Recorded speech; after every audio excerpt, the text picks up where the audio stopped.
Cash flow quadrant. Cash flow quadrant देखिए, society में 4 प्रकार से लोग रुपए कमाते हैं। कितने प्रकार से? 4 प्रकार से। सबसे पहले होते हैं जो एम्प्लॉय बन के रुपए कमाते हैं, फॉर एग्जांपल दूसरों के लिए काम करके रुपए कमाते हैं एम्प्लॉय बन के। दूसरी जो होती है सेल्फ एम्प्लॉयड होते हैं, अपने लिए काम कर रहे होते हैं, खुद के लिए ही काम कर रहे होते हैं, सेल्फ एम्प्लॉयड होते हैं, खुद के लिए ही नौकरी कर रहे होते हैं, समझ पा रहे हो, अपने पेट पालने की, अपनी सर्वाइवेंस की। तीसरी चीज़ होती है उनका एक बिजनेस होता है। बिजनेस का मतलब वो एक सिस्टम को ओन करते हैं, जो सिस्टम उन्हें मनी बना के देता है। ही ओन्स अ सिस्टम, या फिर businessman owns a system which works for him and give him money. Okay, इस प्रकार से।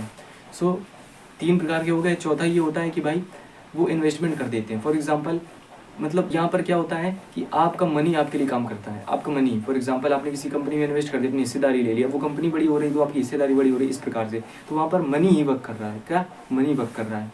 इस प्रकार से 4 प्रकार से लोग सोसाइटी में अर्न करते हैं। ठीक है, आई होप आपको समझ में आ गया। और आप डिसाइड करिए कि आप किस तरीके से अर्न करते हैं और उसको इम्प्रूव करिए। ठीक है, आई होप आपको समझ में आ रहा होगा। और एक इंपॉर्टेंट चीज़ बताऊँ तो build multiple source of income. Don't relief on one source of income. एक इनकम सोर्स पर कभी भी डिपेंड ना रहिए।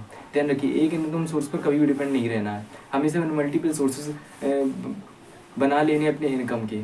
भले ही आज आप ना बनाओ, एक सोर्स बनाओ, फिर धीरे से 2 सोर्स बनाओ, 4 सोर्स बनाओ, इस तरीके से आपको बनाना है। समझ पा रहे हो? इसके मल्टीपल्स फायदे होते हैं। फॉर एग्जांपल आपका एक बिजनेस डाउन हो गया तो दूसरा वाला दे देता है, दूसरा डाउन हो गया तीसरा वाला दे देता है। इस प्रकार से एक डाउन हो गया तो उसका इफेक्ट अलग अलग चीज़ों में नहीं जाता है। समझ पा रहे हो? तो बाकी चीज़ें वहाँ से कवर हो जाता है अगर एक जगह लॉस हो जाए, इस प्रकार से हो जाता है। और साथ ही साथ आप कर क्या सकते हैं भाई, डिफरेंट सोर्स ऑफ इनकम बनाने के लिए भाई तरह तरह के इन्वेस्टमेंट्स कर सकते हैं। रियल एस्टेट में इन्वेस्ट कर सकते हैं, इंफ्रास्ट्रक्चर में इन्वेस्ट कर सकते हैं, किसी कंपनी के स्टॉक में इन्वेस्ट कर सकते हैं, कोई अपनी गोल्ड वगैरह भी ले सकते हैं, गोल्ड वगैरह में इन्वेस्ट कर सकते हैं। ठीक है, और डिफरेंट टाइप्स के जो एसेट्स आते हैं मार्केट में, उनसे उनको भी आप ले सकते हैं, जिनकी वजह से आपके डिफरेंट सोर्सेज ऑफ इनकम हो जाएंगे।